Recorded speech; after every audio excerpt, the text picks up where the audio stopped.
نحمدہ ونصلی علی رسولہ الکریم اما بعد فاعوذ باللہ من الشیطان الرجیم بسم اللہ الرحمن الرحیم۔ ناظرین، آپ سن رہے ہیں بیرسٹر عثمان خضر مانگٹ۔ آج بڑا زبردست ایک جناب فیصلہ آیا، اور ایک بہت بڑا فیصلہ آیا الیکشن کمیشن آف پاکستان کی طرف سے، جس میں یہ بات ثابت ہو گئی کہ تحریک انصاف پاکستان جو فارن فنڈنگ ہے اور جو پروہیبٹڈ فنڈنگ ہے، اب یہ دو کنٹروورسیز بھی چل رہی ہیں، what is foreign funding and what is prohibited funding, اس پہ جناب انہوں نے پیسہ لیا اور وہ پیسہ انہوں نے پاکستان میں اپنی پالیٹکس کے لیے یوز کیا۔ اب وہ فارن فنڈنگ الاؤ کب ہے اور الاؤ کب نہیں ہے، پہلے تو میں اس پہ، اور یہ foreign funding and prohibited funding, اس کے اوپر کنٹروورسی، اس پہ اب عوام کو کنفیوز کرنے کی کوشش کی جا رہی ہے، تو میں اس کے اوپر بھی تھوڑی سی روشنی ڈال دوں گا۔ فارن فنڈنگ اور prohibited funding it's almost the same thing. آپ اگر if I am a dual national, میں پاکستانی نیشنل اور میں دنیا کے کسی اور ملک میں رہتا ہوں، تو میں اب کسی پولیٹیکل پارٹی کو اگر کوئی فنڈنگ بھیجتا ہوں، کوئی فنڈز ٹرانسفر کرتا ہوں، تو اس میں کوئی پروہیبشن نہیں ہے۔ وہ پولیٹیکل پارٹی میرے سے فنڈز لے سکتی ہے، چندہ لے سکتی ہے for the sake of politics. اور اگر میں پاکستانی نیشنل نہیں ہوں، میں کسی اور نیشنلٹی سے بلانگ کرتا ہوں، کسی اور کنٹری کا نیشنل ہوں، تو میں کسی بھی صورت پاکستان میں کسی بھی پولیٹیکل پارٹی کو جو ہے اپنا فنڈ ٹرانسفر نہیں کر سکتا، فنڈ نہیں دے سکتا جو کہ وہ پالیٹکس کے لیے یوز کرے یا اپنی پولیٹیکل ایکٹیویٹیز کے لیے یوز کرے۔ لیکن آج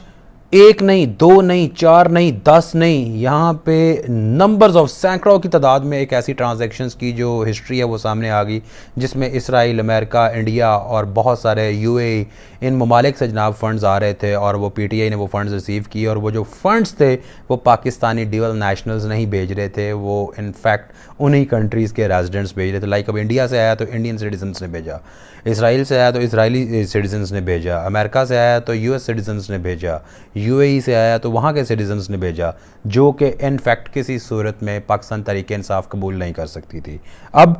آگے عوام کو بیانیہ جو مرضی دیں، اب جیسے مرضی جناب دونوں پارٹیاں، دونوں جیتنے والے بھی شرمندہ پھر رہے ہیں، ہارنے والے بھی شرمندہ پھر رہے ہیں، لیکن اس میں کسی بھی پولیٹیکل پارٹی سے زیادہ جو ہار جیت ہے، وہ میرے خیال میں وہ ہار جیت ہماری قوم کی ہار ہے، کہ ہم ایک ایسا بندہ جو باہر کے ملکوں سے پیسہ لے کے یہاں پہ سی پیک کو روکنے کی کوشش کرے، باہر کے ملکوں سے پیسہ لے کے یہاں پہ دھرنے دے، باہر کے ملکوں سے پیسہ لے کے اس ملک کی ترقی میں ہر قسم کی رکاوٹ بننے کی کوشش کرے، اور خدا نہ خواستہ میرے منہ میں خاک، باہر سے پیسہ لے کے کہیں پہ آپ کے ایٹمی اثاثوں کا ہی سودا نہ کر دے، اتنی انریسٹ پیدا کر دے، یا ملک کو اس قدر دیوالیہ صورتحال کے قریب لے جائے کہ جناب آپ کو اپنے ایٹامک جو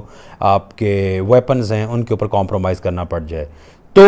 اس طرح کے شہری کو اور اس طرح کی پارٹی کو ہم نے جناب یہاں پہ حکومت کرنے کا موقع دیا، اور ابھی بھی بڑی خوبصورتی سے اور بڑی چالاکی سے اور بڑی ڈٹھائی سے وہ جناب جھوٹ بول رہے ہیں، اور وہ کھڑے ہو کے سامنے یہی بیانیہ دوبارہ لے رہے ہیں کہ جناب یہ تو پروہیبٹڈ فنڈنگ کا کیس تھا، فارن فنڈنگ کا کیس نہیں تھا۔ میرا کویسچن ہے ان سے کہ what is the difference between the prohibited funding and the foreign funding? Prohibited کا مطلب کیا ہے؟ پروہیبٹڈ کا مطلب ہوتا ہے ممنوعہ فنڈنگ۔ ممنوعہ فنڈنگ کون سی ہے؟ ممنوعہ فنڈنگ وہی ہے جو فارنرز آپ کو بیچتے ہیں۔ بھائی کیوں عوام کو پاگل بنا رہے ہیں آپ؟ کیوں آپ جناب یہ دوبارہ ایک ایک کنفیوژن کریٹ کرنے کی کوشش کر رہے ہیں؟ اب ہوا کیا، 2008، 2009، 2010، 2011 میں عمران خان صاحب نے بذات خود اس کے اوپر ایفیڈیوٹس سوارن ان کیے before the election commission of Pakistan. اب وہ تمام ایفیڈیوٹس جھوٹے ثابت ہو گئے ہیں۔ اب جب وہ ایفیڈیوٹس جھوٹے ثابت ہو گئے ہیں تو ہونے کیا جا رہا ہے؟ اب ان ایفیڈیوٹس کی بنا کے اوپر 63(1)(f میں اپنے تحریک انصاف کے دوستوں کو کہتا ہوں کہ برائے مہربانی مٹھائی کھانے سے پہلے 63(1)(f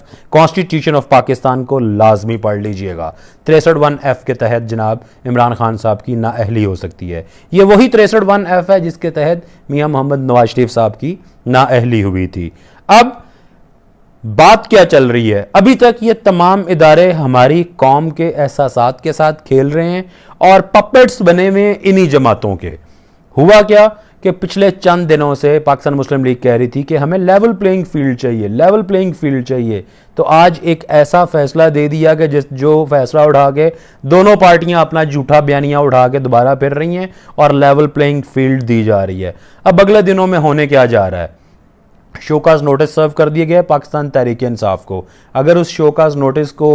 جسٹیفائی نہیں کر سکیں گے، اس میں اپنے ریزنز کو ایڈریس نہیں کر سکیں گے، جو اس میں پوائنٹس اٹھائے گئے ان کو ایڈریس نہیں کر سکیں گے، یہ تمام فنڈنگ جناب جو ہے جتنی بھی فنڈنگ تھی یہ 2 ارب کے قریب بنتی ہے، یہ تمام فنڈنگ PTI کی جو کانفسکیٹ کر لی جائے گی بحق سرکار، اس کے بعد 63(1)(f کے تحت عمران خان صاحب کی نااہلی ہوگی۔ لیکن میری ایک ادنا سی جو قانونی سمجھ بوجھ ہے، میرے مطابق یہ جو لیول پلینگ فیلڈ کی بات ہو رہی تھی، اس لیول پلینگ فیلڈ میں یہاں نواز شریف کی طرح عمران خان بھی نااہل ہو جائیں گے، یہاں 63(1)(f) کو سپریم کورٹ دوبارہ ری ڈیفائن کرے گی اور عمران خان کے ساتھ ساتھ نواز شریف کو بھی دوبارہ میدان میں اتار دیا جائے گا۔ تو ان دونوں صورتوں میں ہو جو مرضی، نقصان قوم کا، نقصان ملک کا اور نقصان عوام کا۔ اس وقت جبکہ ایک آج بڑا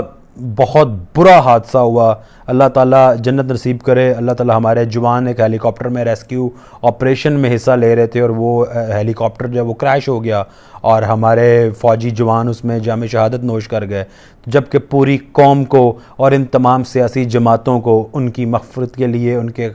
دعا کرنی چاہیے، ان بریوڈ فیملیز کے ساتھ کھڑا ہونا چاہیے، لیکن انفارچونیٹلی ایک پارٹی اپنا چورن لے کے آ گئی اور دوسری پارٹی اپنا چورن لے کے آ گئی ہے اور عوام کو دوبارہ گمراہ کرنا شروع کر دیا گیا ہے۔ عمران خان صاحب کی پارٹی کہہ رہی ہے کہ یہ ہمارے بیانیے کی جیت ہے، نون لیگ کہہ رہی ہے یہ ہمارے بیانیے کی جیت ہے، تو میں جناب دعوت دیتا ہوں، آئیں لبرٹی چوک ابھی بھی ادھر ہے، آج جس کے بیانیے کی جیت ہے آئیں ذرا وہاں پہ آ کے جشن منائیں، پتہ چل جائے گا کس کے بیانیے کی جیت ہے۔ آپ دونوں کے بیانیے کی ہار ہے۔ اسی طرح پاکستان پیپلز پارٹی اور پاکستان مسلم لیگ نون کے اوپر بھی فارن فنڈنگ کا کیس ہے، پروہیبٹڈ فنڈنگ کا کیس ہے، وہ بھی سامنے آئے گا انشاءاللہ۔ اس ملک میں ایک جماعت ایسی ہے جو جماعت ان تمام چیزوں سے پاک ہے اور جس کو وہ پنجابی میں کہتے ہیں یوں چھاننا مارا گیا، اور اس چھاننے میں سے کرسٹل کلیئر جو جماعت نکلی وہ تحریک لبیک پاکستان ہے۔ جب ہمیں جناب ان کو بین کرنے کی بات کی جا رہی تھی، ہمیں بین کیا گیا تو ہمیں بتایا گیا کہ ملک میں جناب دہشت گردی پھیلانے کے لیے، شدت پسندی پھیلانے کے لیے ان کو فنڈنگز آتی ہے اور اس کی وجہ سے جناب ہم ان کو بین کر رہے ہیں،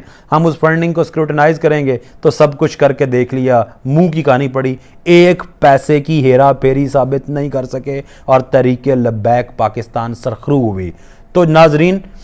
وقت ہے سوچنے کا، وقت ہے فیصلہ کرنے کا، وقت ہے وائس ڈیسیژن لینے کا، وقت ہے اپنی نسلوں کے مستقبل کا فیصلہ کرنے کا۔ کیا آپ اس جماعت کے ساتھ کھڑے ہوں گے جو پاکستان کی تیسری بڑی جماعت ہونے کے باوجود ایک پیسہ اس کی پارٹ پہ جناب ثابت نہیں ہو سکا اور پورے پاکستان کے ادارے اس کی اسکروٹنی کر رہے تھے، کہ آپ ان جماعتوں کے ساتھ کھڑے ہوں گے جو یہودیوں سے، امریکن سے، انڈین سے اور جناب ایمریٹس سے، ہر جگہ سے جناب پیسہ اٹھا کے پاکستان میں افراتفری پھیلانے کے لیے اور اپنے پولیٹیکل گینز کے لیے اس پیسے کو یوز کریں گے؟ This is the right time, this is the right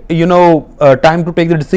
decision لیں انشاءاللہ، اور آنے والے جنرل الیکشنز میں ان کا احتساب کریں۔